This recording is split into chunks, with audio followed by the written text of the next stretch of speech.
So the next technology resource that I'd like to talk about is called TeachersTryScience. TeachersTryScience is kind of like a library of lessons, some aligned to the next-gen science standards, some not, but that's good because our district uses these next-gen science standards. So as we come here, we'll find right away, there's a bunch of STEM lessons and resources you can choose from. If we scroll down, we can see some of the lessons on the homepage. But really the big draw here would be the lesson plans, and you can kind of search and sort through different levels. I'm going to click biology because I teach life science. We'll go grade 7, and I'll include grade 8 just to get a wider span of some options here. But right up front, we can see some of the options for lessons here. Here's a carbon sequestration and GSS. Find another one down here. Got dirty air for your eyes only. There's another NGSS one down here. So we have some options. I'm going to go to backyard ecosystem and just show you some of the things involved here.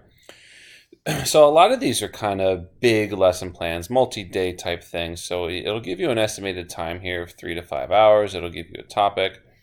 And then we get down into the meat. And there's a lot of things here that are kind of put together for you up front. So, you have some goals, some prerequisite knowledge the students should have.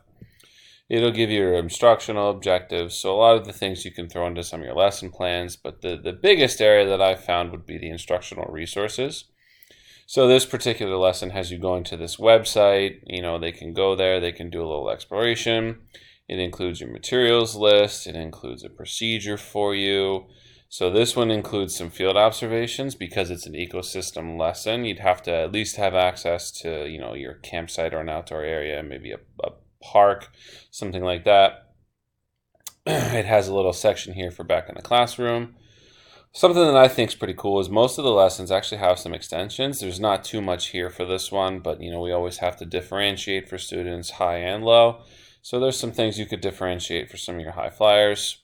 It includes all of your rubrics, different things you can use to grade. So there's a lot of resources here that are kind of plug and play for you if you needed to look for something unique. We'll go to a different one. We'll check that one out. We'll look at biofuels.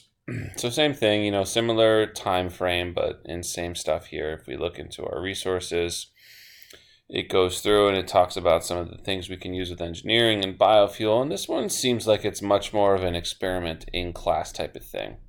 So again, we have our procedure. There's all kinds of stuff listed here, tasks for the students to do.